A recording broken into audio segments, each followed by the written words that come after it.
வேத பாடக்கூட்டத்துக்கு நேராய் போவோம். ஒரு மனிதனுடைய ஜீவியத்தில் கிருபை எப்படி கிடைக்கிறது அப்படின்னு ஒரு 7 கருத்துக்களை உங்களோடு கூட சொல்லும்படியாகிறோம்.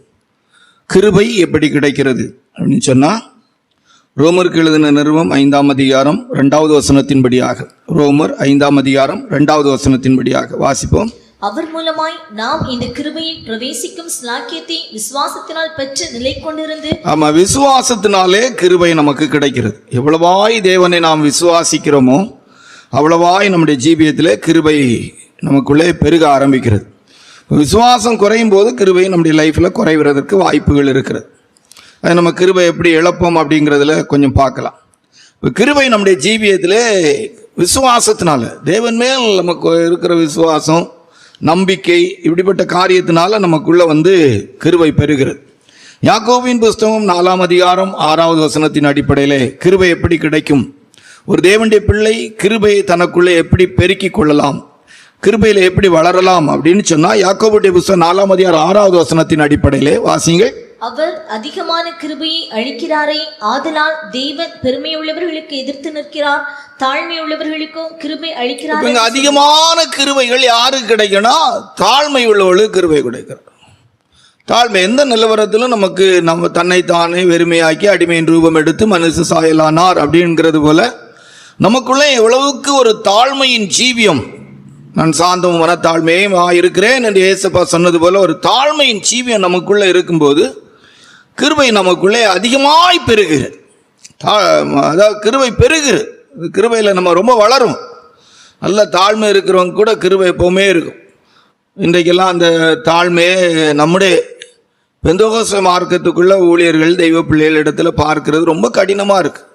உபதேசத்தின் நிமித்தமாய் தங்களை பெருமைப்படுத்தி கொள்கிறார்கள், ஒரு ஸ்தாபனத்தின் நிமித்தம் தங்களை பெருமையாய் பேசி கொள்ளுகிறார்கள், தங்களுக்கு இருக்கிற ஊழியர்கள் நிமித்தம் பெருமையாய் பேசி கொள்ளுகிறார்கள், தங்களுடைய சபைகளிலே ஆத்துமாக்கள் இருக்கிறதை குறித்த விதத்தில் பெருமையாய் பேசி கொள்ளுகிறார்கள், பணம் வசதிகள் இருப்பதை குறித்து பெருமையாய் பேசி கொள்ளுகிறார்கள், தங்களுக்கு இருக்கிற அனுகூலமான சூழ்நிலைகளை வைத்து பெருமையாய் பேசி கொள்ளுகிறார்கள். எல்லா விதத்திலும் தங்களுடைய ஜீவியத்திலே ஒன்றுமில்லாமல் கூட சிலர் தங்களை பெருமையாய் நினைத்து பெருமையாய் பேசுகிறது, பெருமையாய் நடந்து கொள்ளுகிற அனுபவங்கள் இருக்கிறது. நம்முடைய வாழ்க்கையிலே அந்த தாழ்மை ரொம்ப அருமையான விஷயம். தாழ்மைக்கு நம்ம சொல்ற நல்ல உதாரணம் என்னவென்று சொன்னால், நம்மை விட மற்றவர்களை மேன்மையாய் நினைப்போம். அதான் தாழ்மை. நம்மள்கிட்ட தாழ்மை இருக்குதா அப்படிங்கிறத நம்ம எப்படி கண்டுபிடிக்கலாம்னா, எளிய முறை நம்மை விட மற்றவர்களை மேன்மையாய் நினைப்போம். மூன்றாவதாக கிருபை நமக்கு எப்படி கிடைக்கும் என்று சொன்னால், 2 கொரிந்தியர் 4ஆம் அதிகாரம் 15வது வசனத்தை வாசிக்கும் போது, அநேகருடைய ஸ்தோத்திரத்தினாலே கிருபை பெறுகிறது. சங்கீதம் 90:14 வாசிக்கும் போது, எங்கள் வாழ்நாளெல்லாம் நாங்கள் மகிழ்ந்து களி கூறும்படி காலையிலே உடைய கிருபையினால் எங்களை திருப்தியாக்கும். ஸ்தோத்திர ஜபங்கள், அதிகாலை ஸ்தோத்திர ஜபம், விசுவாச வீட்டிலும் சரி, தெய்வ பிள்ளைகளுடைய விசுவாசிகள் வீட்டிலும் சரி, நல்ல பிரைசிங். தெய்வ பிள்ளைகள் எப்பவுமே நல்ல பிரைசிங், நல்ல ஸ்தோத்திரம், தேவனுக்கு மகிமை செலுத்தி கொண்டே இருந்தால் கிருபைகள் பெருகும். வாசிக்க கேட்போம். தேவனுடைய மகிமை விளங்குவதற்கு ஏதுவாக கிருபையானது அநேகருடைய ஸ்தோத்திரம், மகிமையான செயலுக்கு ஏதுவான கிருபை பெறுகிறது ஸ்தோத்திரத்தினால். வாசிங்க. நாங்கள் எங்கள் வாழ்நாளெல்லாம் களிக்கூர்ந்து மகிழும்படி காலையிலே எங்களை உமது கிருபையால் திருப்தியாக்கும். அதிகாலை ஸ்தோத்திர ஜபங்கள் மற்றும் எப்பவும் நம்முடைய லைஃப்ல அந்த ஸ்தோத்திரம், அந்த துதித்தலே இன்பமும் ஏற்றதுமா இருக்கிறது. எல்லா சமயங்களிலும் நம்முடைய ஜீவியத்தில் அந்த பிரைசிங், அது நம்ம கட்டாயத்தினால அல்ல, ஸ்தோத்திரம் பண்ணணுங்கிற எண்ணத்தினால அல்ல, அது நம்முடைய ஜீவியமாய் தேவன் நமக்கு செய்திருக்கிற நன்மைகள், செய்ய போற நன்மைகள், அல்லது துதிக்கு பாத்திரர். எவ்வளோ காரியங்கள் இருக்கிறது தேவனை துதிப்பதற்கு, சிந்திப்பதற்கு எவ்வளோ காரியங்கள் இருக்கிறது. அப்படி தேவனை துதிக்கிறது, ஸ்தோத்திரம் பண்றதுனால கிருபைகள் பெறுகிறது. நான்காவதாக நீதிமொழிகள் 14:22 வாசிக்கும் போது, நீதிமொழிகள் 14:22 வாசிக்கும் போது, நன்மை யோசிக்கிறவர்களுக்கு கிருபை கிடைக்கிறது. வாசிங்கள். தீமையை யோசிக்கிறவர்கள் தவறுகிறார்கள் அல்லவோ, நன்மையை யோசிக்கிறவர்களுக்கும் கிருபையும் சத்தியமும் உண்டு. இப்ப நன்மையை யோசிக்கணும். சூழ்நிலைகள் எதிர்வினையாக இருக்கும் போது தீமையாவோ தீமையை யோசிக்க கூடாது, நன்மையை யோசிக்கணும். எப்பவுமே நம்முடைய லைஃப்ல நன்மையை தான் யோசிக்கணும். மற்றவர்களுக்கு நம்ம செய்ய வேண்டிய காரியத்தில் நன்மையை தான் யோசிக்கணும். நம்முடைய ஜீவியத்திலும் சம்பவிக்கிற சம்பவங்கள் சமயங்களிலே நன்மையை தான் நம்ம யோசிக்கணும். இப்போ நன்மை யோசிக்கிறவர்களுக்கு தான் மாம்ச சிந்தை மரணம், ஆவியின் சிந்தையோ ஜீவனும் சமாதானமாக இருக்கிறது. அப்போ நன்மை யோசிக்கணும். நல்ல காரியத்துக்கு ஏதுவாகவே நம்முடைய எண்ணங்கள் சிந்தனைகள் இருக்கணும். அப்படி நம்ம நன்மை யோசிக்கிறவளா இருக்கும்போது நம்முடைய ஜீவியத்தில் கிருபைகள் என்ன செய்கிறது? பெருகிறது. சிலருடைய வாழ்க்கையில் எதை எடுத்தாலும் தீமைக்கு ஏதுவாகத்தான் இருக்கும். எந்த சூழ்நிலையிலும் நம்முடைய ஜீவியத்தில் நன்மைக்கு ஏதுவாகத்தான் இருக்கும்.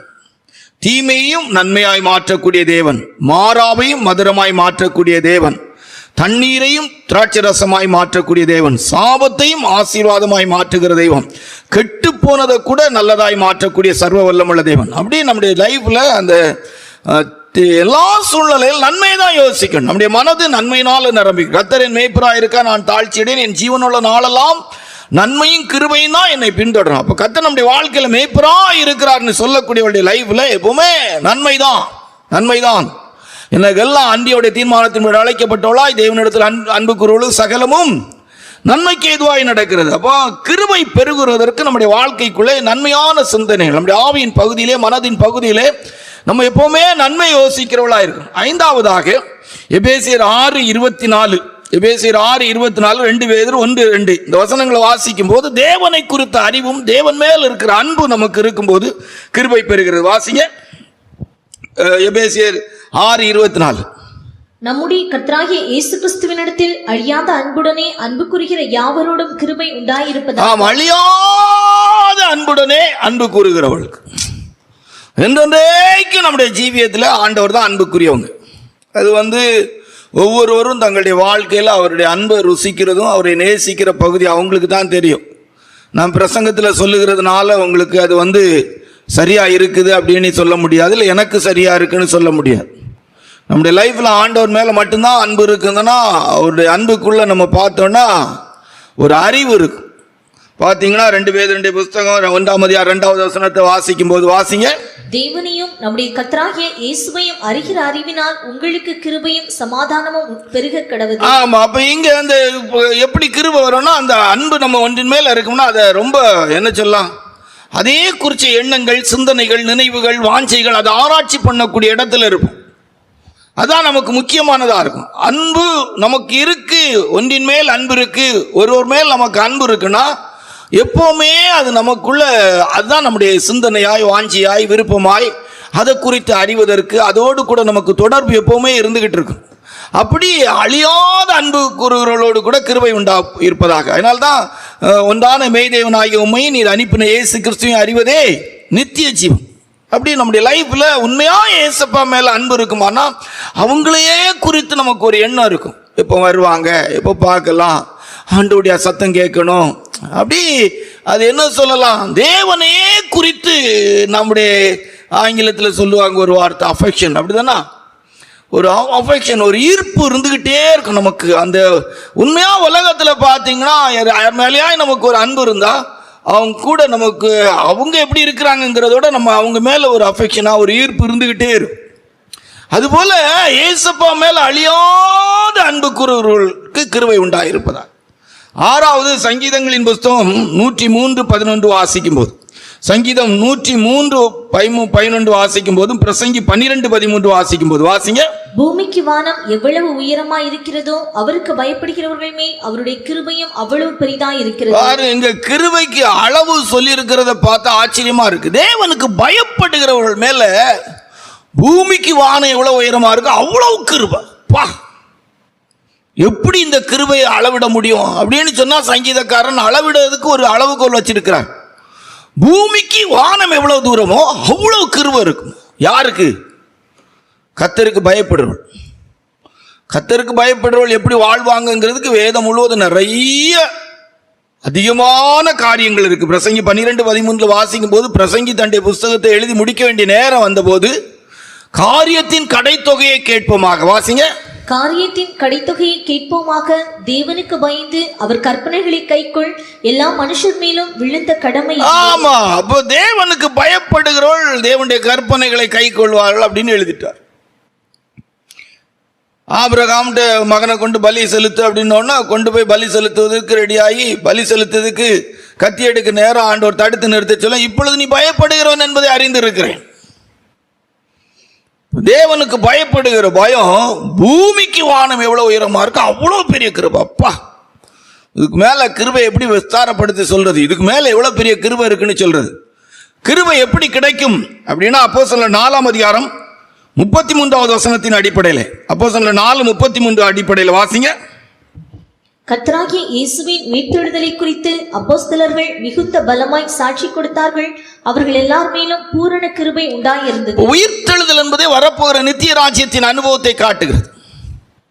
எப்பெல்லாம் நம்முடைய லைஃப்ல வரப்போகிற ராஜ்யத்தை குறித்து, ஆண்டவராய் இயேசுப்பாவுடைய உயிர்த்தெழுதல், வரப்போகிற நித்தியம், இப்படி தெய்வ ராஜ்யத்தின் அனுபவத்திலே வரப்போகிற அழிவில்லாத ராஜ்யத்தை குறித்து எவ்வளவு பேசி, எவ்வளவு அதை குறித்து நாம் தியானம் பண்ணி, அதற்காக எவ்வளவு நம்முடைய ஜீவியத்திலே ஊழியம் செய்கிறோமோ, பிரயாசப்படுகிறோமோ. அப்போஸ்தலர் எல்லாரும் உயிர்த்தெழுதலை குறித்து சாட்சி கொடுத்த போது அவள் எல்லார் மேலும் பூரண கிருபை இருந்தது. எவ்வளவு பூரணம் என்று சொல்லும் போது எவ்வளவு நிறைவு வேணுமோ அவ்வளவு நிறைவு. அப்படி ஒரு பூரண கிருபை. 1 தீமோத்தேயுடைய புஸ்தகம் 1ஆம் அதிகாரம் 14வது வசனத்தை வாசிக்கும் போது, 1 தீமோத்தேயுடைய புஸ்தகம் 1ஆம் அதிகாரம் 14வது வசனத்தை வாசிக்கும் போது வாசிங்க. நம்முடைய கர்த்தரின் கிருபை கிறிஸ்து இயேசுவின் மேலுள்ள விசுவாசத்தோடும் அன்போடும் கூட என்னிடத்தில் பரிபூரணமாய் பெருகிற்று. என்னிடத்தில் பரிபூர்ணமாய் பெருகிறது. பரிசுத்த அப்போஸ்தலனாகிய பவுல் சொல்ல பரிபூர்ணமாய் பெருகிறது. அது மேல அளவு இல்லை, அளவே கொடுக்க முடியாது, அவ்வளவுதான். பூரண வடிவுள்ள சீயோனிலிருந்து கர்த்தர் பிரகாசிக்கிறார் அப்படின்னது போல கர்த்தர் சீயோனை கட்டி தமது மகிமையிலே வெளிப்படுகிறார், அவ்வளவுதான். பரிபூர்ண கிருபை. நித்தியத்தை குறிச்சே, உயிர்த்தெழுதலை குறித்தே, வரப்போகிற ராஜ்யத்தை குறித்தே, அழிவில்லாத அந்த ராஜ்யத்தை குறித்தே,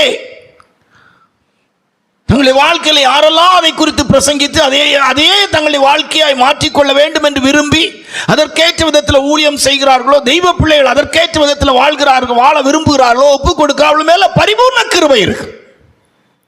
கர்த்தருடைய பரிசுத்த நாமத்துக்கு மகிமை உண்டாகட்டும். அப்ப கிருபையை பெற்றுக்கொள்வதற்கு 7 வழி. 1 விசுவாசம், 2 தாழ்மை, 3 ஸ்தோத்திரம் செலுத்துதல், 4 நன்மை யோசிக்கிறது, 5 ஆண்டவராய் இயேசுப்பாவுடைய அன்பினால் நிரம்பி அல்லது அன்போடு கூட ஆண்டவருடைய அன்புக்கு ஏதுவாக அவரை நேசிக்கிற ஒரு அனுபவத்தில், அல்லது சுருக்கமா சொன்னா இயேசுப்பாவை நல்லா நேசிக்கிறவர்களுக்கு கிருபை பெறுகிறது. 6 கர்த்தருக்கு பயப்படுகிற பயம், 7 ஆண்டவருடைய இயேசுப்பாவுடைய உயிர்த்தெழுதலை குறித்து சாட்சி கொடுக்கிறது. கர்த்தருடைய பரிசுத்த நாமத்துக்கு மகிமை உண்டாகட்டும். கிருபையை பெற்றுக்கொள்வது. கிருபை எப்படி ஒரு மனிதன் இழக்க முடியும், இழப்பான். ஏன்னா இப்ப நிறைய பேர் கிருபையை பெற்றுக்கொள்வாங்க, ஆனால் அநேக நேரங்களில் அந்த கிருபை இழந்து விடுவார்கள். வேதம் அதற்கு ஆதாரமாக இருக்கிறது. கிருபையை ஒரு மனிதன் இழக்க முடியும் என்பதற்கு ஆதாரமாக இருக்கு. அநேகர் இன்றைக்கு நம்ப முடியாத விதத்திலே கிருபையை பற்றி பேசி கிருபையை நஷ்டப்படுத்தி கொண்டிருக்கிறார்கள். காரணம், கிருபை நஷ்டப்படுவதற்கு, கிருபை ஒரு மனிதன் இழந்து போவதற்கு வேதத்திலே சில ஆதாரங்கள் இருக்கு. யோனாவின் புஸ்தகம் 2ஆம் அதிகாரம் 8வது வசனத்தின் அடிப்படையில், யோனாவின் புஸ்தகம் 2ஆம் அதிகாரம் 8வது வசனத்தின் அடிப்படையில் வாசிங்கள். பொய்யான மாயையை பற்றிக் கொள்கிறவர்கள் தங்களுக்கு வரும் கிருபையை போக்கடிக்கிறார்கள். பொய்யான மாயையை பற்றிக் கொள்ளுகிறவர்கள்.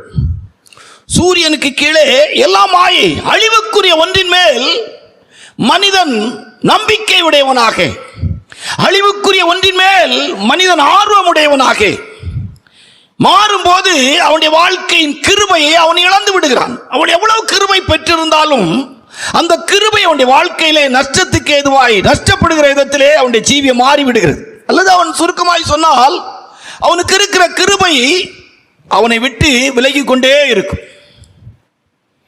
அவனே அதை நஷ்டப்படுத்த முடியும், அந்த கிருபை அவன் இழக்க முடியும். மாயை நம்பி, பொய்யான மாயை பற்றிக் கொள்ளுகிறவள் தங்களுக்கு வரும் கிருபையை போக்கடிக்கிறார்கள். உலகம் நம்ம வாழ்றதுக்கு ஆண்டவர் ஒரு குறிக்கப்பட்ட நாள் வரைக்கும் தந்திருக்கிறாங்க. ஆனா அந்த உலகத்தில் வாழும்போது நான் உலகத்தான் அல்லன்னு சொல்லி கிருபை நிறைவோடு வாழ்ந்த இயேசுப்பாவை போல உலகம் நமக்கு பாத்திரமானதல்ல, உலகம் நமக்கு நித்தியமானதல்ல, உலகம்தான் வாழ்க்கைன்னு வாழாம நம்ம இருப்போமானால் கிருபை நம்ம வாழ்க்கையில நஷ்டப்படாது. இந்த உலகத்தில் பெரிய ஆட்களை நம்ம காட்டுறதுக்கு பணம், பொருள், சொத்து, சுகம், இன்றைக்கு உள்ள எண்ணி முடியாத என் போன்ற ஊழியர்கள், உலகத்தில் பேரு, புகழ், இப்படிப்பட்டதான காரியங்களுக்காக தேவன் அனுமதிக்காத, தேவன் விரும்பாத பலவிதமான காரியங்களை இந்த உலகத்தின் காரியங்களாய் தங்களுடைய வாழ்க்கையிலே சேர்த்து கொள்வதற்கு மாயை பற்றி கொள்ளுகிற அனுபவத்திலே மாயையின் காரியங்களுக்காக பிரயாசப்படும் போது அவளுடைய வாழ்க்கையில தேவன் கொடுத்திருக்கிற, அல்லது அவர்களே கிருபையை பெற்றுக்கொள்வதற்கு எடுத்த பிரயாசங்களினால் அவள் மேல் இருக்கிற கிருபைகள் அவளை விட்டு விலகி நஷ்டப்படுகிற இடத்துக்கு வந்து விடுகிறார்கள். கர்த்தருடைய பரிசுத்த நாமத்துக்கு மகிமை உண்டாகட்டும். இரண்டாவதாக, கிருபை எப்படி நஷ்டப்படுத்தப்படும் என்பதற்கு வேதம் ஆதாரமாய் சொல்லுகிற காரியம் எபிரேயருக்கு எழுதின நிருபம் 12ஆம் அதிகாரம் 15வது வசனத்தை வாசிக்கும் போது, எபிரேயருக்கு எழுதின நிருபம் 12ஆம் அதிகாரம் 15வது வசனத்தை வாசிக்கும் போது வாசிக்க கேட்போம். ஒருவனும் தேவனுடைய கிருபையை இழந்து போகாதபடிக்கும் யாதொரு கசப்பான வேர் முளைத்தெழும்பி கலக்கம் உண்டாக்குகிறதினால் அநேகர் தீட்டுப்படாதபடிக்கும். ஒருவனும் தேவனுடைய கிருபை இழந்து போகாதபடிக்கு யாதொரு கசப்பான வேர் முளைத்தெழும்பி. அப்போ ஒரு தேவனுடைய பிள்ளைக்குள்ள கசப்பு வரும்போது, கர்த்தருடைய ஊழியக்காரர்களுக்கு கசப்பு வரும்போது, தெய்வ ஜனங்கள் மேல கூட கசப்பான அனுபவம் வரக்கூடாது.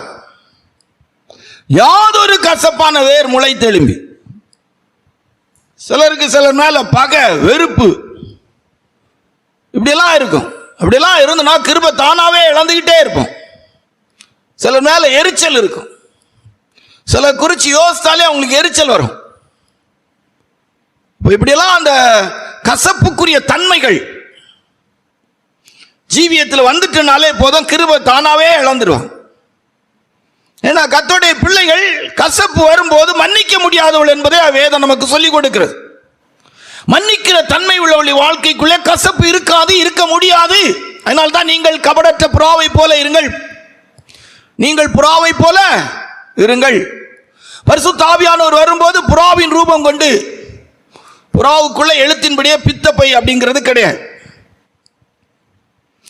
இன்றைக்கு அநேக தெய்வ பிள்ளைகள் தங்களுடைய கிருபை இழக்கிறது எப்படி சொன்னா, கசப்பு தான் அது காரணம். உண்மையான காரியங்க. சொந்த வாழ்க்கையில் நான் பார்த்துருக்கிறேன். கசப்பே இல்லாத நிலவரத்தில் எப்பவும் ஒப்புரவாகி மன்னிச்சு மறந்து நம்ம வாழும்போது நம்முடைய வாழ்க்கையில் கிருபை பெருகுது. இருக்கிற கிருபையை நம்ம இழக்க மாட்டோம். தேவனே சில நேரங்களில் நமக்கு அதிகமான கிருபைகளை தராங்க. இன்றைக்கு நம்ம ஆராய்ந்து பார்க்கணும், நம்முடைய வாழ்க்கையில் நம்ம கிருபை இழந்து கொண்டிருக்கிறோமா? அநேக தெய்வ பிள்ளைகள், ஊழியர்கள் இன்றைக்கு கிருபைகளை இழந்து கொண்டே இருக்கிறார்கள். உலகத்தார் இந்த இடத்துக்கு கொண்டு வராண்டாம். யாதொரு கசப்பான வேர் முளைத்தெழும்பி. சிலரை நினைச்சாலே சிலருக்கு எரிச்சலா இருக்கும். சிலர் மேல கசப்பு, பகை போல உள்ள ஒரு உணர்வு இருந்துகிட்டே இருக்கும். சிலரை மன்னிக்க முடியாத அனுபவம் இருந்துகிட்டே இருக்கும். அநேகடைய வாழ்க்கையில் இருக்கிற சில தீராத வியாதிகள், சரீரத்தில் இருக்கிற பலகீனங்கள், தங்களுடைய சரீரங்களில் இருதயங்களில் பலட்சியப்பட்டு போவதற்கு காரணம் இந்த கசப்பான வேர் தான் காரணம். அவங்களால உணர முடியல, ஒத்துக்க முடியல, காரணம் சொல்றாங்க. மன்னிப்பதற்கு எந்த காரணமும் தேவையில்லை, நிபந்தனை இன்றி மன்னிக்கணும். ஒரு மன்னிப்பு ஒரு தேவனுடைய பிள்ளைக்குள்ள இருக்குமானால் கசப்பு என்கிற அனுபவம் வரவே செய்யாது. ஒவ்வொரு நாளும் இரவு தூங்குற நேரத்தில் ஒரு தேவனுடைய பிள்ளை யார் மேல கசப்பு இல்லாதவளா உறங்கணும். என்னுடைய ஜீவியத்தில் யார் மேலே வருத்தம் வந்துட்டுனா போதும், அவங்க போனை தூக்கி தூர போடுற அளவுக்கு போன் பண்ணி ஒப்புரவாகி சமாதானத்தோடு கூட தான் இது செய்யணும். அவங்களே தாழ்த்தாட்டால நம்ம தாழ்த்தி கடைசியில் நம்ம தாழ்த்துறதுனாலே சரி வேற என்ன செய்யணி போக்கத்து அவங்க மன்னிப்பு கேட்டாது அப்படிதான் இதாகும். ஏன்னா சிலருக்கு மன்னிப்பு கேட்கணும் அப்படிங்கிற எண்ணெல்லாம் என்ன செய்யாது வராது. கிருபையே இல்லாமல் வாழக்கூடிய பழக்கம் இருக்கிறவங்களுக்கு மன்னிப்பு கேட்கணும் என்ன செய்யாது வராது, வர வேண்டிய அவசியமே இல்லை. மன்னிப்புனாலே என்னன்னு தெரியாதவங்க எப்படி மன்னிப்பு கேட்பாங்க? கேட்க மாட்டாங்க. பயத்தினால கேட்டு பழகினவங்களுக்கு மன்னிப்புடைய மேன்மை தெரியுமா? தெரியாது. நம்முடைய ஜீவியத்தை ஆராய்ந்து பார்க்கணும். இன்றைக்கும் நம்முடைய வாழ்க்கையில் இருக்கிற கிருபையை நம்ம கசப்பான அனுபவத்தின் நிமித்தமாக இழக்கிறோமா? யார் மேலே கசப்பு இருக்கக்கூடாது. நம்மளை ஏமாற்றி இருப்பாங்க, துரோகம் பண்ணி இருப்பாங்க, நமக்கு விரோதமாக செயல்பட்டுக்கிட்டு இருப்பாங்க, நம்மளை பிடிக்காதவங்கள ஒதுக்கி தள்ளி இருப்பாங்க, புறக்கணிச்சிருப்பாங்க, வெறுத்து இருப்பாங்க, நம்மளை பார்த்தா அருவருப்பா நினைப்பாங்க, கீழ்த்தரமா நினைப்பாங்க, அவலட்சணமா பேசுவாங்க, நிந்திச்சு பேசுவாங்க, அவமானப்படுத்துவாங்க. நமக்கு விரோதமான எல்லா செயல்களையும் அவங்க செய்யலாம். ஆனா நமக்கு அவங்க மேல கசப்பான வேர் வரக்கூடாது என்று வேதம் நமக்கு சொல்லிக் கொடுக்கிறது. சிலுவையில் அறைந்தவர்களை ஏசப்பா மன்னித்தார். பிதாவே இவர்களுக்கு மன்னியும். கசப்பே இருக்கக்கூடாது. சிலர் சொல்லுவாங்க, வைராக்கியமா சொல்லுவாங்க, யார் மன்னிச்சாலும் சரி, யார் ஏற்றுக்கிட்டாலும் சரி, நான் ஏற்றுக்க மாட்டேன். மன்னிக்க முடியாத கசப்பு, வைராக்கியம், பிரிவினை அனுபவங்கள்லாம் உள்ளவங்களுக்கெல்லாம் சில நேரங்களில் எந்த மருந்து மாத்திரையாலும் சுகப்படுத்த முடியாத, எந்த மருத்துவராலும் சுகப்படுத்த முடியாத தீராத வியாதிகள், கொடுமையான வியாதிகள் அவளுக்குள்ள வரும். அதனால அந்த வியாதி உள்ளவங்க எல்லாம் நான் கசப்புள்ளவன் அப்படின்னு நினைச்சிடக்கூடாது, கசப்புள்ளவள் நினைக்க கூடாது. நம்முடைய வாழ்க்கையில கசப்பு இருக்கான்னு பார்க்கணும். கசப்பின் அனுபவம் இருக்கும் போது கிருபை இழந்து இப்படிப்பட்ட வியாதிகள், பலகீனங்கள் யாராலும் சுகப்படுத்த முடியாது. எந்த மருந்து சாப்பிட்டாலும் சுகம் கிடைக்காது, கிடைக்க முடியாது. கிருபை போய்விடும். கர்த்தருடைய பரிசுத்த நாமத்துக்கு மகிமை. மூன்றாவது, கிருபை ஒரு மனிதன் எப்படி இழக்கிறான்? யூதாவுடைய புஸ்தகம் 4வது வசனத்தை வாசிக்கும் போது, யூதாவுடைய புஸ்தகம் 4வது வசனத்தை வாசிக்கும் போது வாசிங்கள். ஏனெனில் நமது தேவனுடைய கிருபையை காம விகாரத்துக்கு ஏதுவாக புரட்டி ஒன்றான ஆண்டவராகிய தேவனையும் நம்முடைய கர்த்தராகிய இயேசு கிறிஸ்துவையும் மறுதலிக்கிற போதும். அப்போ இச்சைக்கு ஏதுவான அனுபவம் கிருபை இழக்க வைக்கிறது. தவறான வாழ்க்கையின் அனுபவம் கிருபை இழக்க வைக்கிறது. யாரானாலும் சரி, கிருபை போயிடும். கிருபை டவுன் ஆகிட்டே இருக்கும், குறைஞ்சிக்கிட்டே இருக்கும். யாரா இருந்தாலும், ஊழியக்காரங்களோ விசுவாசிகளோ, இப்படிப்பட்ட அனுபவங்கள் வரும்போது கிருபை இழந்துருவாங்க. கிருபைன்னு சொல்லிட்டு நம்ம பாவத்தை செய்ய ஆரம்பிக்கும் போது நம்முடைய லைஃப்ல தானாவே கிருபை இழந்துருவாங்க. இன்றைக்கு இருக்கிற பெந்தகோஸ்தே மார்க்கத்தில் எண்ணி முடியாத ஊழியர்கள், தெய்வ பிள்ளைகள் வஞ்சிக்கப்படுவதற்கு ஏதுவாக இப்படிதான் அழகா யூதால எழுதியிருக்கு. ஏனெனில் நமது தேவனுடைய கிருபையை காம விகாரத்துக்கு ஏதுவாக புரட்டி. காதலிக்கிறது தப்பா? பாவம், எத்தனை பாவம் செய்தா என்ன? ஒரு நல்ல குடிகார மனுஷன் சொல்றான், எந்த பாவம் செய்தாலும் ஏசப்பாவின் இரத்தத்துக்கு முன்பாக அது ஒண்ணுமே கிடையாது. பார்த்தீங்களா? போதையிலே வாழ்ந்து போதையிலே தூங்கக்கூடிய நிலவரத்தில் இருக்கிறான். நிம்மதிக்கு அவனுக்கு சம்பந்தமே இல்லை. குடிக்கிறது தான் நிம்மதிங்கிற இடத்துல இருக்கிறான். யோசித்து பாருங்க. பாவம், இச்சைக்கு ஏதுவான பாவங்கள் அவளுடைய வாழ்க்கையில கிருபை அப்படி கொண்டு வந்துடுறாங்க. எப்படியும் வாழலாம், எப்படியும் எடுக்கலாம், எப்படியும் வாழலாம், யார்கிட்டையும் பேசலாம், எப்படியும் பழகிக்கலாம், யாரு கூட இருக்கலாம். அப்படி வந்துட்டு இப்ப மேல நாடுகள் எல்லாம் பாருங்க, சர்வ சாதாரணமான வாழ்க்கை ஆயிற்று. மேலை நாட்டு கலாச்சாரம் நம்ம தமிழ்நாட்டுக்குள்ளேயும் கூட எண்ணி முடியாத ஊழியர்களுடைய வாழ்க்கைக்குள்ள வந்துகிட்டே இருக்குது. அப்போ இச்சையின் அனுபவத்தில் உள்ள வாழ்க்கைகள் நம்முடைய வாழ்க்கையில் இருக்கிற கிருபையை நாம் இழப்பதற்கு காரணமாய் மாறிவிடுகிறது. கிருபை ஒரு மனிதன் இழப்பதற்கு மூன்றாவது காரணம் பாவத்தின், இச்சையின் வாழ்க்கை காரணமா இருக்கிறது. ஒரு குறிக்கப்பட்ட காலம் வரைக்கும் சிலர் இந்த அனுபவங்களை வாழ்ந்துட்டு ஒரு குறிக்கப்பட்ட காலத்துக்கு பிற்பாடு கிருபையை தேடுவாங்க. ரொம்ப கஷ்டங்க, ரொம்ப கவனமா இருக்கும். சரீரத்தில் பலன் இருக்கிற காலத்தில் தங்களுக்கு விருப்பமான காலங்கள்ல இஷ்டத்துக்கு வாழுவாங்க, இஷ்டத்துக்கு கொடுப்பாங்க, இஷ்டத்துக்கு வாழ்வாங்க, இஷ்டத்துக்கு சுகபோகமா சரீரத்தை சந்தோஷப்படுத்துகிற. சுருக்கமா சொன்னா என்ன, தேவனுடைய ஆலயத்தை கெடுக்கிற விதத்தில், சந்தோஷப்படுகிற விதத்தில், அதாவது தேவனுடைய ஆலயத்தை கெடுத்து சந்தோஷப்படுகிற விதத்தில் வாழ்கிறவருடைய வாழ்க்கையில கிருபை இழந்து விடுகிறார்கள். அதனால ரொம்ப கவனமா இருக்கும். அந்த வசனத்தின் ஆரம்பத்தை ஒருக்கா கூட வாசிப்போம்.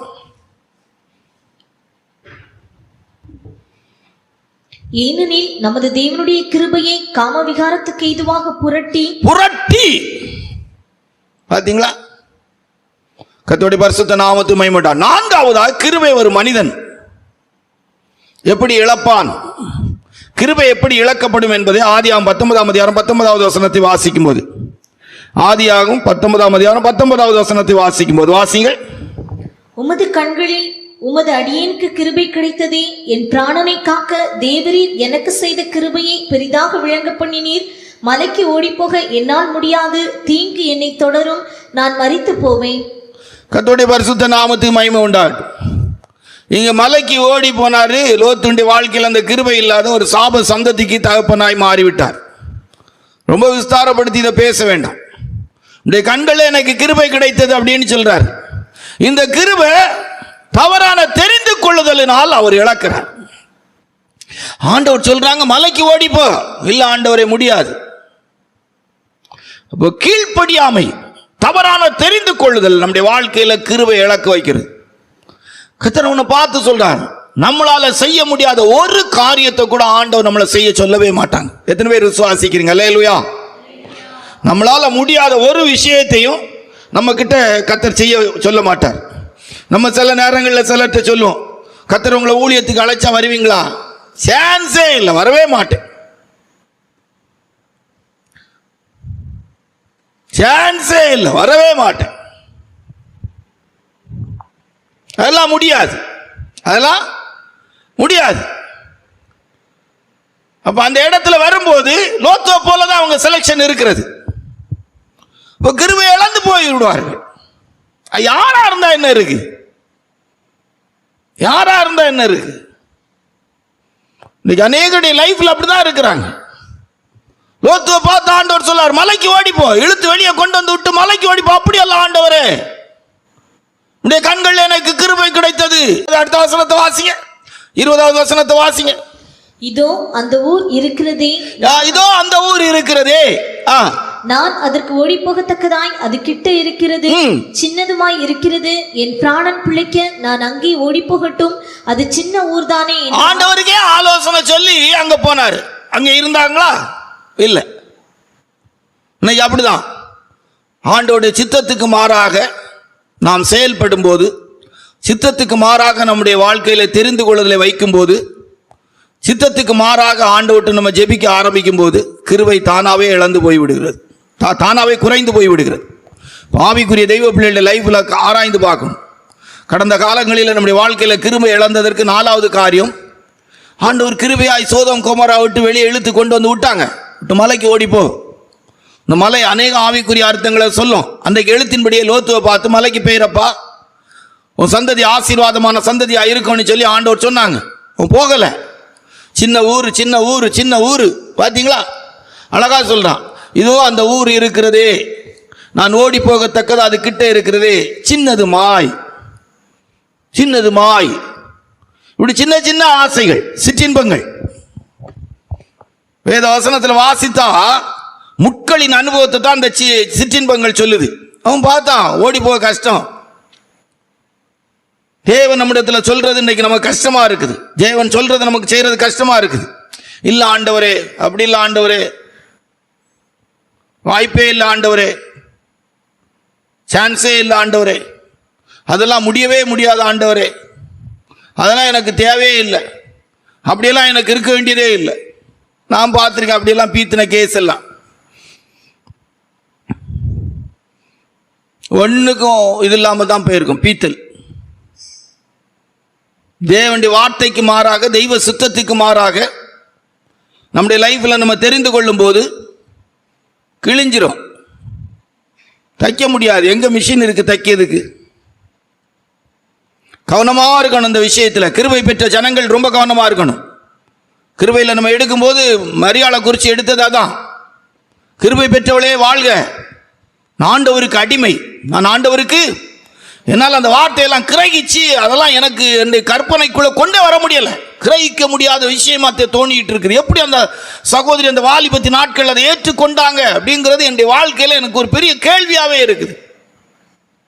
எப்படிப்பா அது நடந்துச்சு? நம்ம யாரை போய் பார்த்தா கேட்டா எப்படிமா உங்களால இது முடிஞ்சுது? அவங்க சொல்லுவாங்க, ஒன்றே ஒன்று தான் சொல்லுவாங்க, என் மேல கர்த்தர் வைத்த கிருபை தான் அதற்கு காரணம். கற்பனையே பண்ண முடியலையே. எப்படி அதை கற்பனை பண்றதுக்கு? அந்த நாட்களை 9 மாத காலங்கள் நிறைவேறி ஏசப்பாவை பிறக்கிற நாள் வரைக்கும் அவங்க எப்படி வாழ்ந்திருப்பாங்க பா, நாளெல்லாம் யோசிக்கவே முடியலைங்க. இன்றைக்கு சின்ன சின்ன விஷயங்களை கூட ஆண்டவர் தம்முடைய சித்தத்தின்படியா தம்முடைய ஜனங்களுக்கு சொன்னா, ஏன் பெரிய விஷயமே சொல்லட்டான், ஏற்றுக்க முடியவில்லையே.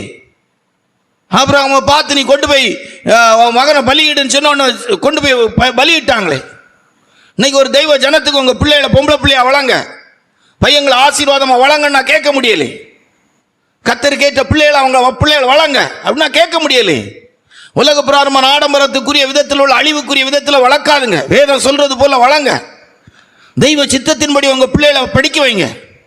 தெய்வ சித்தத்தின்படி உங்க பிள்ளைகளுக்கு சம்பந்தங்கள் பார்த்து கட்டி கொடுங்க. இஷ்டத்துக்கெல்லாம் வாழாதுங்க, இஷ்டத்துக்கெல்லாம் செய்யாதுங்க அப்படின்னு சொன்னா கேட்க முடியலே. நிறைய பேர் தெய்வ சித்தம்னு சொன்னா ஏதோ ஆண்டவரை பிரியப்படுத்த, அப்படி இல்லை. தெய்வ சித்தம் என்பது நம்முடைய வாழ்க்கையில நாம் வாழ வேண்டியதும் நாம் ஆசீர்வதிக்கப்படுவதற்கேற்ற விதத்தில் தேவன் நமக்காக வைத்திருக்கிற திட்டம் தான் அது தெய்வ சித்தம். அல்லேலூயா. அதை புரிந்து கொள்ள முடியல. ஆவிக்குரிய தெய்வ பிள்ளைகள் நம்முடைய ஜீவியத்தை ஆராய்ந்து பார்க்கணும். எங்க கிருபையை நம்ம இழந்து கொண்டிருக்கிறோம், எப்படி நம்ம கிருபையை இழந்து கொண்டிருக்கிறோம். ரொம்ப கவனமா இருக்கணும். கிருபை இழந்து போகக்கூடாது, கிருபை இழந்து போகக்கூடாது. கர்த்தர் நமக்கு கொடுத்த நல்ல தருணங்கள் கர்த்தருடைய பரிசுத்த நாமத்தை மகிமையுண்டாட்டும். ஐந்தாவது, கிருபை எப்படி நம்ம இழக்கிறோம். எபிரேயர் 10:29 வசனத்தை வாசித்தால், எபிரேயர்கள் 10:29 வசனத்தை வாசிக்கும் போது வாசிங்க.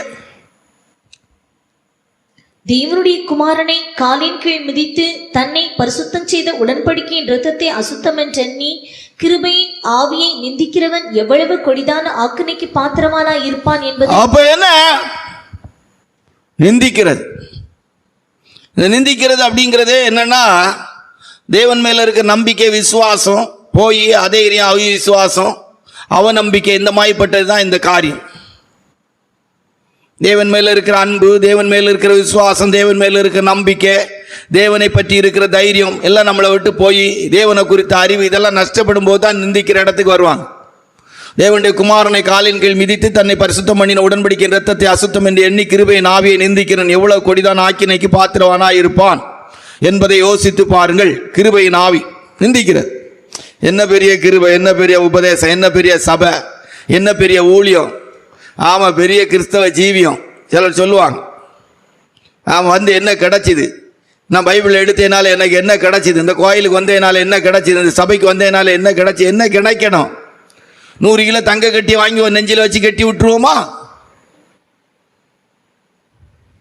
நம்ம அடிக்கடி கேட்கறது போல, இங்க என்ன சபை என்ன சூப்பர் மார்க்கெட்டா? பைய கொண்டு வந்துட்டு பொருள் வாங்கிட்டு போய் சபை என்ன மேட்ரிமணி, திருமணம் நடத்தி வைக்கக்கூடிய, திருமண சம்பந்தம் பார்த்து வைக்க, அப்படியெல்லாம் கிடையாதுங்க. நிந்திக்கிறது. இந்த சபை போனேனால என்ன கிடைச்சிது, என்ன கிடைக்கணும்? வரனால நல்ல ஆவிக்குரிய ஜீவியத்தில் நம்ம உணர்வடைவதற்கேற்ற விதத்தில், ஏசப்பாவோடு வாழ்வதற்கேற்ற விதத்தில், நித்திய ராஜ்யத்துக்குரிய வார்த்தைகள் கிடைக்குது. அதை மட்டும் பாருங்க. அல்லேலூயா. அது ஜீவனோடு வரணும், பரிசுத்தாவின் அபிஷேகத்தோடு கிருபையோடு அது வருதான்னு பாருங்க. அப்படி இருக்குமாறு அந்த இடத்தை விட்டு போகாதுங்க. என்ன கிடைச்சிது? ஆமா, கர்த்தருடைய பரிசுத்த நாமத்துக்கு என்ன கிடைக்கணும்னு நான் கேட்கிறேன். கிருபையின் ஆவியை நிந்திக்கிறவர்களுக்கு கிருபையை இழந்து போகக்கூடிய சூழ்நிலை வருகிறது. தன்னை பரிசுத்தம் பண்ணின எவ்வளவு பெரிய உளையான சேற்றிலும் பயங்கரமான குழியிலிருந்து, தூர தேசத்தின் அனுபவத்திலிருந்து, ஊழையிடுகிற பாலான நிலத்தின் அனுபவத்திலிருந்து, காணியாட்சிக்கு புறம்பாக மனதிலும் கிரியைகளில் வாழ்ந்த நம்மை பாவிகளில் பிரதான பாவி என்கிற இடத்திலிருந்து நம்மை சிறியவனை புழுதியிலிருந்து எடுத்து எளியவனை குப்பையிலிருந்து உயர்த்துகிறார் என்று சொன்னது போல, நம்முடைய ஜீவியத்தில் எங்கோ வாழ்ந்து கொண்டிருந்த நம்முடைய வாழ்க்கையில சர்வ வல்லமுள்ள தேவனாகிய கர்த்தர் நம்மை தெரிந்தெடுத்து அவருக்கு பிரியமான அனுபவத்திலே கண்மலையின் மேல் நம்முடைய அடிகளை நிறுத்தினாரே, உறுதிப்படுத்தினாரே. இவ்வளவு பெரிதான ரட்சிப்பு என்று சொல்லக்கூடிய ஒரு பெரிய ரட்சிப்பின் சந்தோஷத்தை தந்தாரே. எல்லாம் இழந்து போனாலும் கர்த்தருக்குள் மகிழ்ச்சியாயிருப்பேன், என் ரட்சிப்பின் தேவனுக்குள் களி கூறுவேன் என்ற பாவ மன்னிப்பின் நிச்சயத்தை தந்தாரே. அதை விட மேலே வேறான என்ன காரியம் இருக்குது? கிருபையின் ஆவியை நிந்திக்கிறது. ஈஸியா சொல்லுவாங்க சிலர். கிருபையின் ஆவியை நிந்திக்கும் போது நாம் கிருபையை இழந்து விடுகிறோம். என்ன பெரிய ஊழியம், என்ன பெரிய உபதேசம், என்ன பெரிய சபை, என்ன பெரிய தெய்வ ஜனங்கள், என்ன கிடைச்சது எனக்கு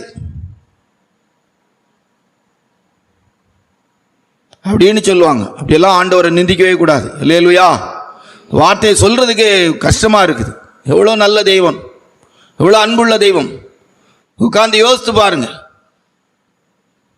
தேவனுடைய சமூகத்தில் நம்ம வைத்திருக்கிறதே கிருபை. அல்லேலூயா. இவ்வளவு பெரிதான கிருபை, இவ்வளவு பெரிதான ரட்சிப்பு என்று சொல்லப்பட்டிருக்கிறது. தாயின் கருவில கண்ட தெய்வம், உலக தோற்றத்துக்கு முன்பாக முன் குறித்த தெய்வம், அநாதி சிநேகத்தால் சிநேகித்த தெய்வம், ஊருக்கு ஒன்று வம்சத்துக்கு 2 பேரா கர்த்தர் நம்மை வேறு பிரித்தார். கர்த்தருடைய பரிசுத்த நாமத்தை மகிமைப்படட்டும். 6வது கிருபையை ஒரு மனிதன் எப்படி இழந்து போகிறான்?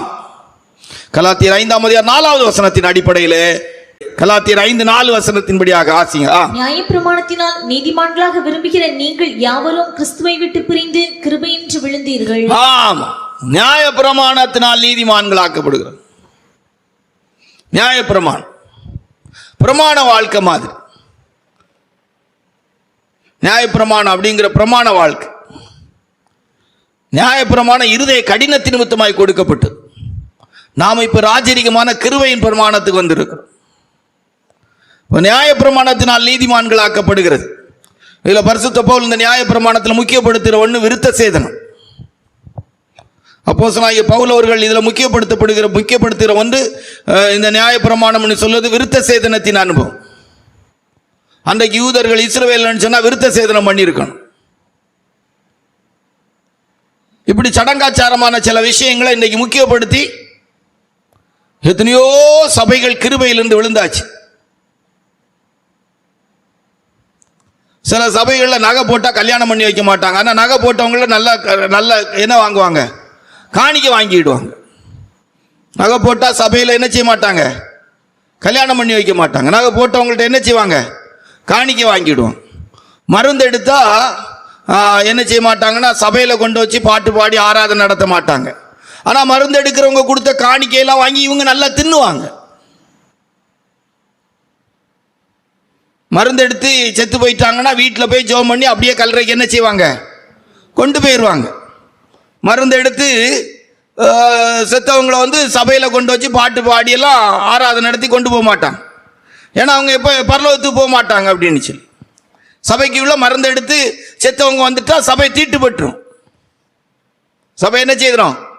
தீட்டுப்பட்டுரும். பிரமாணங்கள். ஒரு சபையில் இருக்கிற வெந்தகோஸ்த சபையில் இருக்கிறவங்க இன்னொரு சபையில் கல்யாணம் பண்ணிட்டா 6 மாதம் தசமம் ஆக மாட்டாங்க. சபையில் விலைக்கு வச்சிருவாங்க. பிரமாணம். என்ன கிருபை இருக்கும் எனக்கு தெரியல. அவங்கவுங்க ஸ்தாபனங்களுக்கு அவங்கவுங்க சபைகளுக்குன்னு சொல்லி நியாயப்பிரமாணம் மாதிரி இப்படி பிரமாணங்களை வச்சுக்கிட்டு இருந்தால் எப்படி அந்த சபைகளில் கிருபை இருக்கும்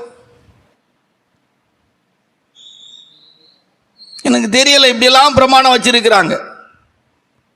பெரிய பிரமாணம். கர்த்தருடைய பரிசுத்த நாமத்துக்கு மகிமை உண்டாகட்டும். ஆவிக்குரிய தெய்வ பிள்ளைகளுடைய வாழ்க்கையில் இப்படி சில பிரமாணங்களை கையில் வச்சுக்கிடுறது. கல்யாணம் ஆகாம தான் ஊழியம் செய்யணும் அப்படி ஒரு பிரமாணத்தை கையில் வச்சுக்கிடுவாங்க சிலர். கல்யாணம் ஆனவங்க ஊழியம் செய்யக்கூடாது அப்படி வச்சிருக்கிறாங்க. பைபிள் எங்க அப்படி சொல்லியிருக்கு? அப்படி ஒன்றும் சொல்லலையே. கல்யாணம் ஆகாம ஊழியம் செய்யறது ஒரு பெரிய பாக்கியம். கல்யாணம் ஆனவங்க படுற பாட விட கல்யாணம் ஆகாம ஊழியம் செய்யறது ஒரு பெரிய சிலாக்கியம். உலகத்தில் ஆண்டோடைய கிருபையினால சரீரபிரகாரமான பாடுகளும் இல்லை, மற்றும் எந்த விதமான கஷ்டங்களும் இல்லாமல் சந்தோஷமா கர்த்தருக்கு பிரியமா இருக்கிற அனுபவத்தில் ஊழியம் செய்யறாங்க. ஒரு பெரிய பாக்கியம். எல்லாருக்கும் அது கிடைக்க நினைச்சோன்னா அது கிடைச்சிருமா? இப்படி தேவையான எத்தனையோ நல்ல விஷயங்கள் இருக்கும்போது இன்றைக்கு பெந்தகோஸ்து அனுபவங்களை தேவையில்லாத எத்தனையோ பிரமாணங்களை கொண்டு வந்து கிருபை இழந்த சபைகளா மாறிட்டு இருக்குது. கிருபை இழந்த சபைகளா மாறிட்டு இருக்குது. மேரேஜ் பண்ணாம வாழ்றதுங்கிறது ஒரு பெரிய சிலாக்கியம். அது யாருக்கு கிடைக்கும்? அல்லேலூயா. ஆமா. இப்படி நகையை போட்டால் கல்யாணம் பண்ணி வைக்க மாட்டோம். சபையில் நகை போட்டவங்கள்ட்ட நல்லா காணிக்கை வாங்கி தின்னுது, நல்லா தின்னுது. ஆனால் நகை போட்டவங்களுக்கு மட்டும் கல்யாணம் நடத்தி வைக்க மாட்டோம். சபையில் வச்சு அதை நடத்தி வைக்க மாட்டோம். சபையில் வச்சு கல்யாணம் நகை போட்டவங்க காணிக்கை கொடுக்கும்போது இல்லைம்மா நகை போட்டவங்கள்ட்ட நாங்கள் காணிக்கை வாங்க மாட்டோம்னு ஒரு சொல்லுங்களாம் பார்ப்போம். சொல்ல மாட்டோம். அதனால தான் இன்னைக்கு சாதாரணமாக சும்மா இருக்கிற ஊழியக்காரங்களாம் இன்னைக்கு பெந்தகோஸ்துக்காரங்களை போட்டு நக்கல் பண்ணி நலி பண்ணி பரியாசம் பண்ணுறது. கர்த்தருடைய பரிசுத்த நாமத்துக்கு மகிமை. தேவையான காரியங்களை பிரமாணமாக வேதம் சொல்றத தேவனுடைய ஜனங்களுக்கு சொல்ல. நியாய பிரமாணத்தை குறித்து மேன்மை பாராட்டி கிருபையிலிருந்து விழுந்தீர்கள். ஆவிக்குரிய தெய்வ பிள்ளைகள் இந்த நாட்களில் கவனிச்சு பார்க்கணும். நிறைய விஷயங்கள் இன்னைக்கு ஊழியக்காரங்க தேவன் நமக்கு தந்திருக்கிற கிருபையை கவனமாக பாதுகாத்து போய்கிட்டே இருக்கணும். ரொம்ப பிரமாணம் பேசக்கூடாது. எனக்கு தெரிஞ்சு பிரமாணம் பேசின நிறைய சபைகள் இன்னைக்கு ஒண்ணும் இல்லாம போயிட்டு இருக்கு. ஸ்தாபனங்கள் ஒண்ணும் இல்லாம போயிட்டு, ஒண்ணுமே இல்லை, கிருபை இல்லை. எப்படி கிருபை இருக்கும்? கல்யாணம் ஆகல கல்யாணம் ஆகல கல்யாணம் ஆகலைங்கிறாங்க. என்ன ஜீவியங்கிறது தேவனுக்கு தான் தெரியும்.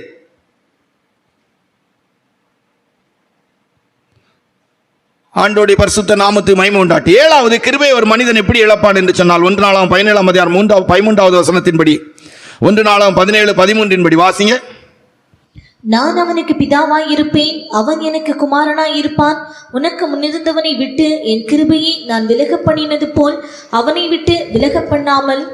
ஆமா, சவுல் கிருபை இழந்தார். இவர் கிருபை இழந்ததுக்கு காரணம் நன்றி இல்லாத ஜீவி, நன்றி கெட்டு.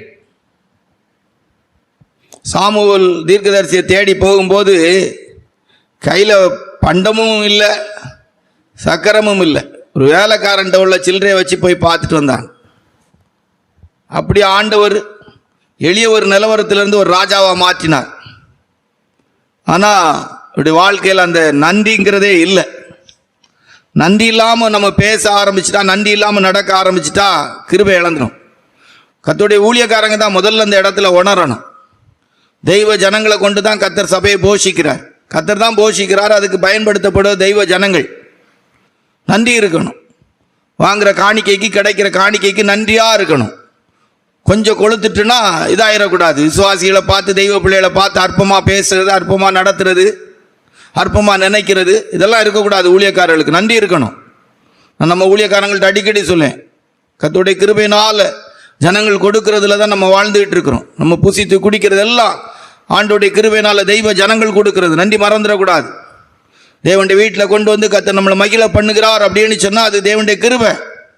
ஒரு சின்ன ஊழியமாக இருந்தாலும் அந்த சின்ன ஊழியத்தில் கர்த்தர் நம்ம எவ்வளவோ அபரிதமாக ஆசீர்வதிக்கிறாங்க. அதுக்கெல்லாம் காரணம் தேவனுடைய பிள்ளைகள் தான் காரணம். தேவன் காரணம் உண்மைதான். தேவன் காரணராக இருக்கிறார் என்பதை வெளிப்படுத்துவதற்கு தேவன் பயன்படுத்துகிற பாத்திரங்கள் அந்த பூமியில சில தெய்வ பிள்ளைகளை கர்த்தர் வைத்து தான் நம்ம ஆசீர்வதிக்கிறார். நன்றி மறந்துடக்கூடாது. எல்லா விஷயத்திலும் நன்றியா இருக்கணும். ஒரு விசுவாசியும் அப்படிதான். எந்த நிலவரத்தில் சபைக்கு வந்தோம், இப்போ கர்த்தர் எப்படி வைத்திருக்கிறார், எவ்வளோ ஆறுதல் இல்லாமல் இருந்தோம், கர்த்தர் நமக்கு எவ்வளோ ஆறுதலை தாராங்க, எவ்வளோ கர்த்தர் நம்மை ஆசீர்வதித்திருக்கிறாங்க, கர்த்தர் நம்மளை எவ்வளோ உயர்த்தி வைத்திருக்கிறாங்க அப்படின்னு உணரணும். இந்த பூர்வ நாட்களை நம்ம நினைச்சு பார்க்கணும். ரத்தத்தில் கிடந்து பிழைத்திருன்னு சொல்லியிருப்பார் ஆண்டவர் ஏசப்பா. அந்த நாளை நினைத்து பார்க்கணும். நன்றியை மறந்துடக்கூடாது. சவுல் நன்றியை மறந்தான். தேவன் அவனை விட்டு கிருபை எடுத்துட்டாங்க. நன்றி மறந்துடவே கூடாது. கடைசி காலங்களிலே கொடிய காலம் வரும் என்று அறியீர்களா? நன்றி அறியாதவர்களாக இருப்பார்கள். இன்றைக்கு இருக்கிற பிள்ளைகளுக்கு நன்றி இல்லை. அன்றைக்கு பெற்றோர்கள் எவ்வளோ வறுமையில், எவ்வளோ கஷ்டத்தில் பிள்ளைகளை வளர்த்தாலும் பிள்ளைகளுக்கு ஒரு நன்றி இருந்துச்சு. இன்றைக்கு பிள்ளைகளை பெற்றோர் எவ்வளவு செழிப்பாக வளர்த்தாலும் பிள்ளைகளுக்கு நன்றி இல்லை, கிருபை இல்லை. அது கிருபை இழந்து போவாங்க. பாவிக்குரிய தெய்வ பிள்ளைகளுடைய லைஃப்பில் நம்ம கிருபை இழந்து போகக்கூடாது. இன்னைக்கு அநேகருடைய வாழ்க்கையில் கிருபை கிருபை கிருபை கிருபை கிருபடி பாட்டு பாடுறாங்க. கிருபைங்கிற வார்த்தை கேட்கறதுக்கு நல்லா தான் இருக்கும், பேசுறதுக்கு நல்லா தான் இருக்கும். வாழ்க்கைக்குள்ள அது எப்படி செயல்படுகிறது, அந்த கிருபையின் அனுபவம் எப்படிப்பட்டதா இருக்குன்னு நம்ம ஆராய்ந்து பார்க்கணும். கிருபை இழந்து போகக்கூடாது. கிருபை ஒரு மனிதன் இழப்பதற்கு 7 காரியம். 1, பொய்யான மாயை பற்றி கொள்ளும் போது கிருபை இழக்கிறோம். 2, கசப்பான வேர் முளைத்தெழும்பும் போது கிருபை இழக்கிறோம். காம விகாரத்தின் அனுபவத்தில், இச்சையின் வாழ்க்கை, பாவ வாழ்க்கையின் அனுபவத்துக்குள்ள வரும்போது, ஒப்பு கொடுக்கும் போது கிருபை இழக்கிறோம். தவறான தெரிந்து கொள்ளுதல் அனுபவம், தெய்வ சுத்தத்துக்கு மாறான காரியத்தை தெரிந்து கொள்ளும் போது, அப்படிப்பட்ட ஜீவியத்துக்கு நம்ம வாஞ்சிக்கும் போது கிருபை இழக்கிறோம். தேவனை குறித்த காரியத்தில் நிந்திக்கிற அனுபவத்தில் விசுவாச, நம்பிக்கை, தைரியம், தேவன் மேல் இருக்கிற அன்பை விடும்போது கிருபை இழக்கிறோம். நியாயப்பிரமாணத்தின் அனுபவத்தில் தேவையில்லாத பிரமாணங்களின் அனுபவத்தை பேசி கிருபை இழக்கிறோம். நன்றி இல்லாத ஜீவியத்தின் மூலம் கிருபை இழக்கிறோம். கர்த்தருடைய பரிசுத்த நாமத்துக்கு மகிமை உண்டாகட்டும். தெய்வ பிள்ளைகளாகி நாம் கிருபையிலே வளருவோம். இந்த கிருபையை குறித்து சொல்வதற்கு நிறைய விஷயம் இருக்குது. ஒரு சில காரியங்களை உற்சாகத்துக்கு ஏதுவாய் சொல்லி போவோம்.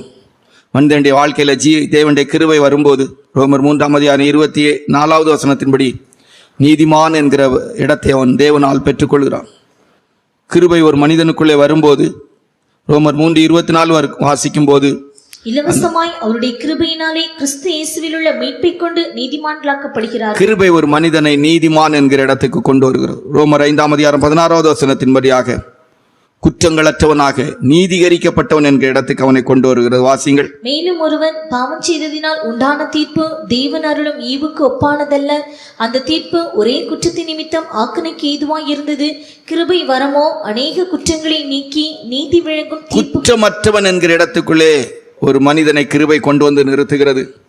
ரோமர் 5:17-21 வாசிக்கும் போது, கிருபை ஒரு மனிதனுக்குள்ளே ஜீவனை தந்தவனை வாழ வைக்கிறது. வாசிங்கள். அல்லாமலும் ஒருவனுடைய மீறுதலினாலே அந்த ஒருவன் மூலமாய் மரணம் ஆண்டு கொண்டிருக்க கிருபையின் பரிபூரணத்தையும் நீதியாகிய ஈவின் பரிபூரணத்தையும் பெறுகிறவர்கள் இயேசு கிறிஸ்து என்னும் ஒருவராலே ஜீவனை அடைந்து ஆழ்வார்கள் என்பது. ஆமா, ஜீவனால் வாழ்கிறவர்களாய் மாறுகிறார்கள். அது ஜீவனுடையவர்களாய் வாழ வைக்கிறது. 2 கொரிந்தியர் 12:9 வசனத்தின்படியாக, 1 கொரிந்தியர் 15:10 கிருபை ஒரு மனிதனுடைய வாழ்க்கையிலே எல்லா பலகீனத்திலும் அவனை பலன் உள்ளவனாய் மாற்று. 2 கொரிந்தியர் 12:9 வாசிக்கும் போது, என் கிருபை உனக்கு போதும், உன் பலகீனத்தில் என் பலன் பூர்ணமாய் விளங்கும். வாசிங்கள். அதற்கு அவர், என் கிருபை உனக்கு போதும், பலவீனத்திலே என் பலம் பூரணமாய் விளங்கும் என்றார். போதும். அப்போ கிருபை ஒரு மனிதனை எல்லா விதத்திலும் ஒரு பலன் உள்ளவனாக, எல்லாவற்றையும் செய்கிறதற்கு ஏதுவாக அவனுக்கு ஒரு பரிபூர்ண பலத்தை கொடுக்கக்கூடியதாக இருக்கிறது. 2 கொரிந்தியர் 1:12 வசனத்தின்படி, 2 கொரிந்தியர் 1:12 திவ்ய உண்மை உள்ளவனாய், தேவனுக்கு முன்பாக உண்மை உள்ளவனாய் கிருபை அவனை வாழ வைக்கிறது. வாசிங்கள். மாம்சத்திற்கேற்ற ஞானத்தோடு நடவாமல் தேவனுடைய கிருபையினால் நாங்கள் உலகத்திலேயும் விசேஷமாக உங்களிடத்திலேயும் கபடம் இல்லாமல் திவ்ய உண்மையோடு நடந்து. கிருபை திவ்ய உண்மை வெளிப்படுத்தின விஷயத்தில் திவ்ய வாசகனாகிய தெய்வீகமான ஒரு உண்மை உள்ளவனாய் ஒரு கிருபை ஒரு மனிதனை மாற்றி விடுகிறது. 2 கொரிந்தியர் 8:1-3 வரைக்கும் வாசிக்கும் போது, 2 கொரிந்தியர் 8:1-3 வரைக்கும் வாசிக்கும் போது, கிருபை ஒரு மனிதனுடைய வாழ்க்கையில் இருக்கும்போது, வாசிங்க. அன்றியும் சகோதரரே, மக்கதோனியா நாட்டு சபைகளுக்கு தேவன் அளித்த கிருபையை உங்களுக்கு அறிவிக்கிறோம். அவர்கள் மிகுந்த உபத்திரவத்தினாலே சோதிக்கப்படுகையில் கொடிய தரித்திரமுடையவர்களாகியிருந்தும் தங்கள் பரிபூரண சந்தோஷத்தினாலே மிகுந்த உதாரத்துவமாய் கொடுத்தார்கள். கிருபை எழுத்தின்படியே ஒரு மனிதனுடைய வாழ்க்கையில் இருந்தா அவன் ரொம்ப சந்தோஷமா, உபத்திரவம் கொடிய உபத்திரத்தில் கூட கர்த்தருடைய ஊழியர்களானாலும் விசுவாசிகளாலும் கொடுக்கறது ரொம்ப சந்தோஷமா கொடுப்பாங்க. கிருபை இருக்கிற மனிதங்க கொடுக்கறதுக்கு யோசிக்கவே மாட்டாங்க. இந்த வசனத்தை மறுபடி வாசிங்க, அப்படியே உங்க மனதில் பதிச்சு வைங்க. ஒரு ஊழியனுக்கெல்லாம் கிருபை இருக்குமானா, எவ்வளோ கூடிய தரித்திரத்தில் அவங்க இருந்தாலும் கூட தேவனுடைய வீட்டை நம்பி தேவனுடைய வீட்டுக்கு வரக்கூடிய ஊழியர்கள் தெய்வ பிள்ளைகளுக்கு கொடுக்கும்போது நிறைவாக கொடுப்பாங்க. வாசிங்க. மிகுந்த உபத்திரவத்தினாலே சோதிக்கப்படுகையில் கொடிய தரித்திரமுடையவர்களாய் இருந்தும் தங்கள் பரிபூரண சந்தோஷத்தினாலே மிகுந்த உதாரத்துவமாய் கொடுத்தார்கள். மேலும் அவர்கள் தங்கள் திராணிக்கு தக்கதாகவும் தங்கள் திராணிக்கு மிஞ்சியும் கொடுக்க தாங்களே மனதுள்ளவர்களாய் இருந்தார்கள் என்பதற்கு நான் சாட்சியாய் இருக்கிறேன். பாத்தீங்களா? கிருபை இருக்கிறவங்க உதாரத்துவமா கொடுப்பாங்க. 1வது வசனத்தை வாசிங்க, அதான் ரொம்ப நல்லா இருக்கும். அன்றியும் சகோதரரே, மக்கதோனியா நாட்டு சபைகளுக்கு தேவன் அளித்த கிருபையை, மக்கதோனியா நாட்டு சபையாருக்கு கொடுத்திருந்த கிருபை அப்படிங்கிறார். கிருபை இருக்கிறவங்க ரொம்ப கொடுப்பாங்க. ஒரு விசுவாச வீட்டுக்கு ஒரு ஏழப்பட்ட தெய்வ பிள்ளை வராங்க, டீ குடிச்சிங்களா, ஒரு காபி போட்டு தரட்டா, பாலே இல்லை, ஒரு பிளாக் டீயாவது போட்டு தரட்டுமா. நான் அடிக்கடி நம்ம ஊழியக்காரங்களுக்கு அதை சொல்லி கொடுக்குறோம். போட்டு தரட்டுமா, கொஞ்சம் வெயிட் பண்ணுங்க, உட்காருங்க, ஏதாவது ஒரு 2 பிஸ்கட் தரட்டுமா. எழுத்தின்படி வேற ஒன்று. எப்படி இருக்கிறீங்க கொடுக்கறதுக்கு யோசித்து எப்படியாவது கலட்டி விடலாமான்னு யோசிக்க மாட்டாங்க. எப்படியாவது கலட்டி விடலாமான்னு யோசித்தீங்கன்னா நினச்சிடுங்க, உங்ககிட்ட கிருபை என்ன செய்யலை, இந்த வசனத்தை எழுதி வச்சிடுங்க. எப்போதும் கையில் ஒரு தாள் மாதிரி பேப்பர் மாதிரி எழுதி வச்சு வாசித்துக்கிட்டே இருங்க. விசுவாசிகள் ஏழப்பட்டவங்க கஷ்டப்பட்டவங்கள பார்த்த உடனே ஊழியக்காரங்களாம் இதை எடுத்து பாருங்க. மக்கதோனியா நாட்டுக்குரிய கிருபை எனக்கு என்ன செய்யணும், இருக்கணும். கிருபை இருக்கிறவங்க உதாரத்துவமாய் கொடுப்பாங்க. வேதத்தில் வாசிக்கும் போது வேதம் நமக்கு சொல்லி கொடுக்கிறது. ஏசாயா 16:15 வாசிக்கும் போது, ஏசாயா 16:15 வாசிக்கும் போது கிருபை ஒரு மனிதனை சிங்காசனமுடையவனாய் அவனை இது செய்கிறது. 5வது வசனமா வாசிங்க. கிருபையினாலே சிங்காசனம் ஸ்தாபிக்கப்படும். கிருபையினாலே சிங்காசனம் ஸ்தாபிக்கப்படும். ஏசாயா 16:5. கிருபையினாலே சிங்காசனம் ஸ்தாபிக்கும். கிருபை ஒரு தேவனுடைய பிள்ளைகளுக்குள்ள இருக்கும்போது சிங்காசனமுடையவளாய், ஆளுகைக்குரியவளாய் மாறிவிடுகிறார். சிங்காசனம், அதாவது தேவன் நமக்குள்ளே வாசம் பண்ணுகிற ஒரு சிங்காசனம் உடையவளாய் மாறிவிடுகிறோம். கர்த்தர் நமக்குள்ள, கர்த்தர் ராஜரீகம் பண்ணுகிறார். பூச்சக்கரம் அசையாதிருப்பதாக.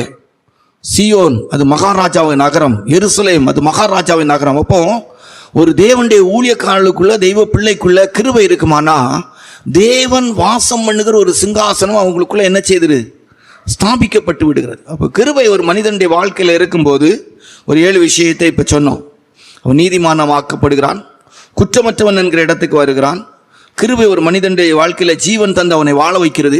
கிருபை ஒரு மனிதனுடைய வாழ்க்கையில பூரண பலன் உள்ளவனாக, அவனுடைய எல்லா பலகீனத்திலும் கூட எல்லாரும் அதிகமாய் பிரயாசப்படுகிறவனாய் பூரண பலன் உள்ளவனாய் மாற்றுகிறது. கிருபை ஒரு மனிதனை திவ்ய உண்மை உடையவனாய், தேவனுக்கு முன்பாக தெய்வீக உண்மை உடையவனாய் மாற்றுகிறது. கிருபை ஒரு மனிதனுடைய வாழ்க்கையிலே தரித்திரத்திலும் உதாரத்துவமாய் கொடுக்கிறவனாய் மாற்றுகிறது. கிருபை ஒரு மனிதனுக்குள்ளே தேவன் அவனுக்குள் அரசாட்சி செய்கிற விதத்தில் ஒரு சிங்காசனத்தை அவனுக்குள்ளே ஸ்தாபித்து விடுகிறது. கர்த்தர் இந்த கிருபைகள் எல்லாம் தந்து, இந்த கிருபைகளில் நிலைத்திருந்து கிருபையின் பூர்ணராகிய இயேசுப்பா வரும்போது அவருடைய ராஜ்யத்திலே அவரோடு கூட இருப்பதற்கு இந்த கிருபை நம்மை தகுதிப்படுத்த கர்த்தர் நமக்கு தந்து ஆசீர்வதிப்பாராக. ஆமென். Praise the Lord.